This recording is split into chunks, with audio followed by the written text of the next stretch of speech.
Raka baru saja mengantar istrinya, Dinda, ke bandara untuk urusan kerja di luar negeri selama 2 minggu. Beberapa jam kemudian, ia mendapat pesan dari mertuanya, Bu Ayu, yang minta tolong diantar pulang kampung ke Solo karena ada urusan keluarga mendadak. Bu Ayu, wanita elegan usia 45-an, berwibawa tapi masih tampak muda dan memesona, sudah 2 tahun menjanda. Ia jarang meminta tolong, dan Raka tahu ini kesempatan baik menunjukkan bakti sebagai menantu. Perjalanan dimulai sore hari. Mereka menyusuri tol Cipali, ditemani lagu-lagu lawas yang diputar dari playlist Bu Ayu. Obrolan mengalir hangat, mulai dari kenangan masa muda, Dinda kecil, sampai kisah Bu Ayu bersama mendiang suaminya. Raka mendengarkan sambil sesekali melirik wanita di sampingnya, wanita yang seharusnya menjadi ibu, tapi terasa terlalu berbeda aura malam itu. Menjelang malam hujan turun deras, dan kabar longsor membuat jalur ke Solo ditutup sementara. Bu Ayu tampak lelah dan sedikit menggigil. Kayaknya kita harus nginep dulu, Rak. Nggak mungkin lanjut malam-malam begini, katanya sambil menyelimutkan sol ke pundaknya. Raka mengangguk, mencari hotel terdekat. Mereka akhirnya berhenti di hotel kecil tapi nyaman di daerah Tegal. Kamarnya tinggal satu, Mas. Maaf ya, kata resepsionis. Bu Ayu menoleh pada Raka, sedikit ragu tapi tersenyum, gak apa-apa ya. Namanya juga darurat. Malam itu mereka berbagi kamar. Raka tidur di sofa panjang dekat jendela, sementara Bu Ayu di ranjang. Tapi saat listrik tiba-tiba mati karena hujan lebat, Bu Ayu memanggil pelan. Rak, kamu masih bangun? Iya, Bu. Aku takut gelap. Hening sebentar. Kamu kesini dulu. Temani ibu ngobrol. Raka mendekat, duduk di pinggir ranjang. Bu Ayu menatapnya dari balik cahaya lilin darurat yang mereka nyalakan. Kamu baik ya, Dinda beruntung. Kadang ibu iri. Iri kenapa, Bu? Karena kamu lebih perhatian dari semua laki-laki yang pernah ibu kenal. Raka tak menjawab. Napas mereka pelan tapi terasa berat. Mata bertemu mata, waktu seakan berhenti. Dan malam itu, mereka berada di persimpangan antara salah dan rindu yang tak pernah terucap. Suara hujan di luar semakin deras, menari di atas genteng dan jendela. Lilin kecil di meja hanya menyisakan cahaya lembut yang membentuk bayangan samar tubuh Bu Ayu di balik selimut tipis. Raka masih duduk di pinggir ranjang, canggung, sementara Bu Ayu menatapnya lama, mata itu, mata yang menyimpan luka dan rindu terlalu lama terpendam. Raka, bisiknya pelan, nyaris seperti helaan napas. Boleh ibu peluk kamu sebentar? Cuma sebentar aja. Raka menelan ludah, bingung antara akal dan insting. Tapi tubuhnya lebih jujur dari pikirannya. Ia mendekat. Bu Ayu mengangkat selimut, memberinya ruang. Saat tubuh mereka bersentuhan, kehangatan itu langsung mengalir cepat, seperti aliran listrik. Raka bisa merasakan napas Bu Ayu di lehernya, hangat dan lembut, diselingi aroma sabun hotel dan parfum lembut khas wanita dewasa. Tangannya menyentuh dada Raka pelan, lalu berhenti. Aku kesepian, Raka, katanya lirih, seperti mengaku dosa. Dan Raka membalas dengan satu kecupan kecil di pelipisnya. Lalu satu di pipi, lalu mengarah ke bibir. Bibir Bu Ayu lembut, dewasa, dan menuntun. Ciuman mereka dalam, penuh rasa tertahan, seperti dua jiwa yang selama ini berjalan sendiri-sendiri dan akhirnya bertemu di lorong yang salah, tapi terasa benar. Selimut pun turun perlahan. Raka melihat tubuh Bu Ayu, tubuh wanita matang yang selama ini hanya ia lihat sekilas saat rumah Dinda. Kulitnya masih kencang, ada bekas luka kecil di perutnya bekas melahirkan, tapi justru itu yang membuatnya makin nyata, makin menggoda. Raka, pelan aja, jangan buru-buru. Dan malam itu pun jadi malam di mana mereka tak hanya berbagi ranjang, tapi luka, rindu, dan dosa yang akan mereka kenang selamanya. Hujan masih turun, tapi suara hujan itu kini berpadu dengan desahan halus dari ranjang hotel murah yang mendadak jadi saksi malam paling panas dalam hidup mereka. Pagi datang dengan malu-malu, sinar matahari menyusup dari sela tirai hotel. Raka terbangun lebih dulu, masih setengah sadar, tubuhnya berselimutkan aroma Bu Ayu. Wanita itu tertidur di pelukannya, wajah damai, tapi menyisakan pertanyaan besar dalam hati Raka. Apa yang sudah gue lakuin? Tapi sebelum rasa bersalah menyelimuti sepenuhnya, Bu Ayu membuka mata, dan tersenyum kecil. Tidak berkata apa-apa, hanya menyentuh pipi Raka, lalu bangkit pelan. Mereka mandi bergantian, berpakaian seperti biasa, dan turun untuk sarapan, berdua, tapi seperti dua orang asing yang berpura-pura tak pernah melewati malam gila itu. Sepanjang perjalanan menuju Solo, suasana sunyi. Tak ada lagu dari playlist. Hanya suara mesin mobil dan sesekali hembusan napas tertahan. Raka melirik Bu Ayu beberapa kali. Wanita itu memandangi jendela, matanya kosong, seperti menyimpan sesuatu yang berat. Sampai akhirnya, mereka tiba di rumah tua peninggalan mendiang suaminya. Rumah itu sepi, megah tapi penuh kenangan yang menggantung di dinding. Foto pernikahan, rak buku, dan kursi goyang yang sudah lama tak terpakai. Aku udah lama nggak kesini, ucap Bu Ayu, pelan. Sejak bapak meninggal, rumah ini cuma aku datangi kalau ada urusan keluarga. Raka membantunya menurunkan koper. Tapi saat hendak pamit, Bu Ayu memegang pergelangan tangannya. Nggak mau masuk dulu. Raka ragu, tapi akhirnya mengangguk. Rumah itu sunyi, dingin. Raka duduk di ruang tamu sementara Bu Ayu membuatkan teh. Ketika kembali, Bu Ayu duduk di depannya, menatap lama. Kamu nyesel? Tanyanya. Entah, tapi aku nggak mau pura-pura nggak ngerasa apa-apa. Bu Ayu tersenyum tipis. Aku juga nggak nyesel, tapi aku takut hubungan kita berubah. Kalau berubah jadi lebih jujur, kenapa harus takut? Ia menatap Raka dengan mata berkaca. Lalu tiba-tiba berdiri. Ayo, ikut aku. Raka mengikuti Bu Ayu ke kamar utama. Masih dipenuhi barang-barang lama, kasur besar dengan selimut putih bersih. Ada aroma melati samar-samar dari dupa yang diletakkan di pojok ruangan. Aku ingin terakhir kali ada kenangan di kamar ini yang membuatku merasa hidup. Ia menatap Raka, lalu membuka kancing bajunya satu persatu, perlahan. Dan kali ini, tak ada lagi canggung. Tak ada lagi rasa bersalah. Yang ada hanya hasrat yang dibungkam terlalu lama, dan akhirnya dilepas, di tempat paling dalam dari kesepian seorang janda. Siang itu, kamar tua milik mendiang suami Bu Ayu berubah menjadi ruang paling hangat yang pernah ia rasakan selama bertahun-tahun. Angin dari jendela membawa aroma pohon mangga di luar, menyentuh kulit mereka yang sama-sama berbaring, hanya tertutup spray tipis. Raka berbaring memandang langit-langit, sementara Bu Ayu menyender di dadanya, jarinya menggambar-gambar bentuk tak jelas di kulit dada Raka. Raka, bisiknya, pelan tapi jelas. Ibu udah lama ngerasa kosong. Sejak bapak meninggal, nggak ada yang benar-benar nyentuh aku, bukan cuma tubuh, tapi hatiku. Raka memejamkan mata. Aku juga, Bu. Dinda itu, cantik, baik, tapi dia sibuk terus. Jauh. Kayak, udah bukan pasangan, tapi teman sekamar yang jarang pulang. Bu Ayu mengangguk pelan. Lalu, kenapa kamu mau sama ibu? Padahal aku ini, ibu mertua kamu. Raka tersenyum pahit. Karena kamu perempuan pertama yang bikin aku merasa, hangat lagi. Nyaman, didengerin, diperhatiin. Kamu bukan cuma cantik, Bu, kamu hidup. Dan itu yang aku cari selama ini. Bu Ayu terdiam, matanya berkaca. Aku takut, ini salah. Tapi entah kenapa, waktu kamu cium aku semalam, aku malah ngerasa, diinginkan. Dihargai sebagai wanita, bukan cuma ibu, bukan cuma janda. Raka menoleh, menatap matanya yang lembut tapi penuh beban. Bu, kalau ini salah, kenapa rasanya sehangat ini? Tak ada jawaban, yang ada hanya tangan yang saling mencari, bibir yang saling menyapa untuk kedua kalinya, kali ini bukan karena gelap atau hasrat semalam, tapi karena mereka merasa lebih jujur, lebih terbuka, dan lebih mengerti satu sama lain. Bu Ayu membimbing tangan Raka ke arah tubuhnya, tanpa ragu. Peluk aku lagi. Dan mereka kembali menyatu, kali ini pelan, dalam, dan sempurna. Tak ada gerakan tergesa. Setiap sentuhan seperti menyampaikan kalimat yang tak pernah sempat terucap.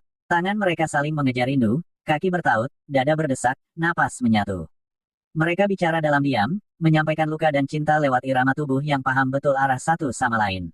Dan ketika semuanya selesai, mereka hanya terdiam, saling menatap. Sadar bahwa yang mereka lakukan adalah kesalahan yang teramat indah, dan mungkin, akan mereka ulangi, karena dunia mereka yang sepi akhirnya bersinggungan di titik paling rapuh. Menjelang malam, kabut mulai turun menyelimuti halaman rumah Bu Ayu di Dusun Kembang Jati.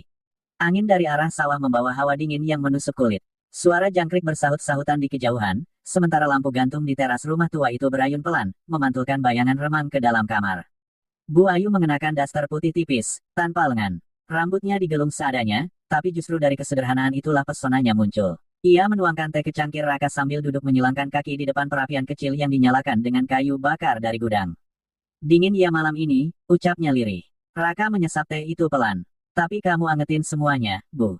Mereka saling pandang, lalu tertawa kecil. Tapi tawa itu cepat larut, karena tubuh mereka sudah terlalu dekat untuk sekadar bercanda.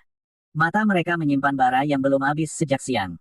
Tak butuh waktu lama, teh dingin, tapi tubuh mereka kembali panas. Daster itu perlahan melorot ke lantai, disusul ke meja Raka yang ditarik kasar oleh tangan yang sudah tak tahan.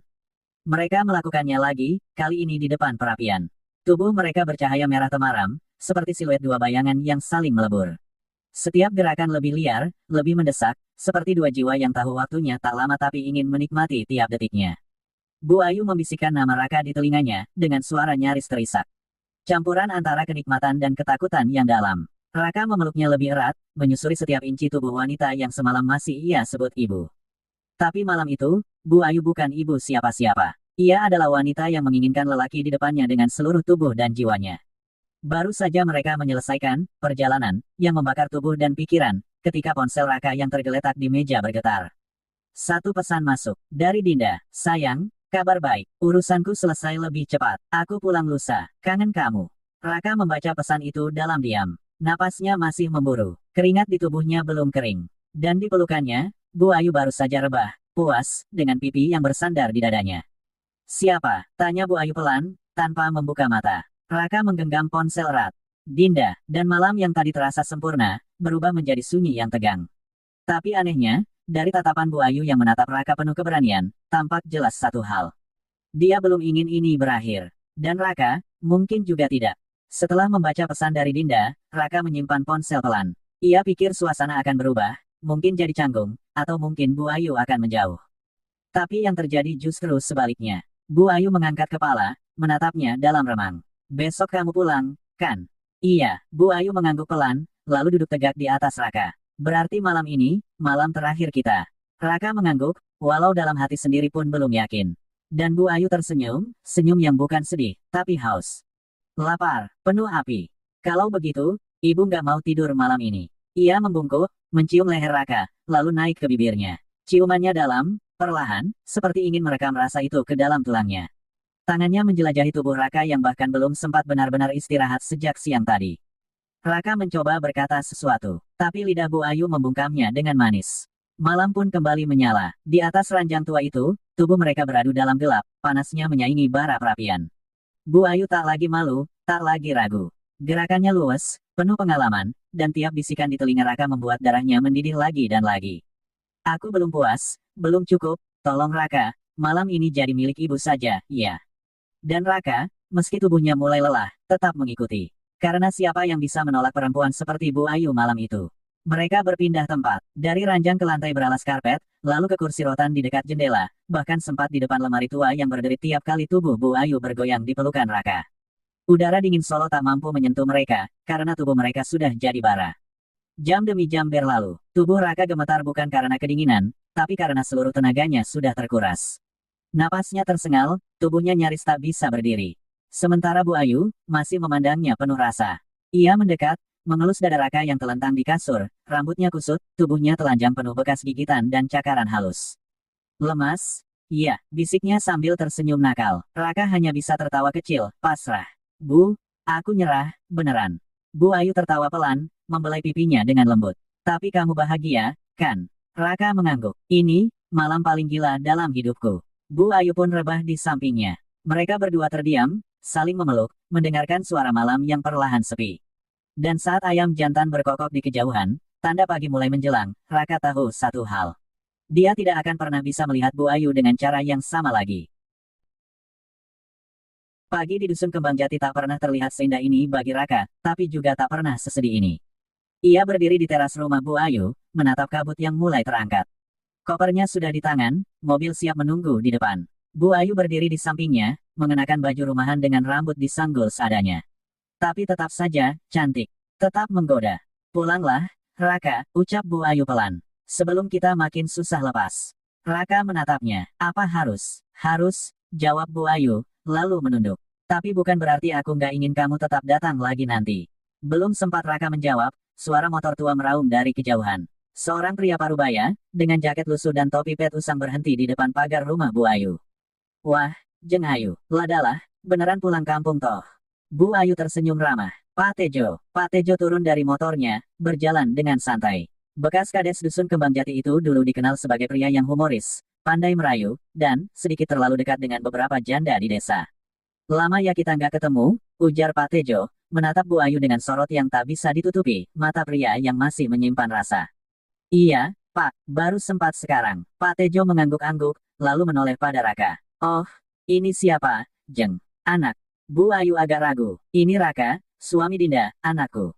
Pak Tejo mengangguk sambil menatap tajam ke arah Raka. Ah, mantap, nemenin ibu mertua pulang kampungnya. Hebat, hebat.